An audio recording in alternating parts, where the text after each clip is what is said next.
Hello friends, நம்ம ஃபுட்டை எடுத்துகிட்டு நம்ம மீனுக்கு ஃபுட்டு போட கிளம்பியாச்சு.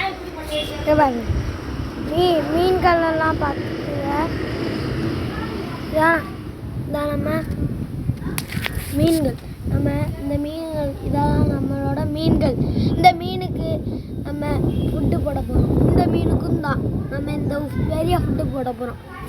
அதை பார்க்கணுன்னா இந்த சேனலுக்கு லைக் அண்ட் சப்ஸ்கிரைப் பண்ணுங்கள். இப்போ ஃபுட்டு போட போகிறேன். சிதார்த்திங்க வா, இந்த மீனுக்கு ஃபுட்டு போடு. இப்போ என் தம்பி ஃபுட்டு போட போகிறான். அவன் இவன் தான். ஃபுட்டு போடு. இந்தா மீனை பார்த்து போடு சீக்கிரம். கொஞ்சம் போதும் போடு. பாருங்க, மீன்கள்லாம் இப்போ ஓடி வருதா. இப்போ அடுத்த மீனுக்கு போட போகிறான். அடுத்த மீன் நிறைய எடுத்துட்டேன் என் தம்பி தெரியாமல். சரி, இப்போ திங்குதா? திங்குது. இங்கே வருங்க, இல்லை வருதா? அவ்வளோ.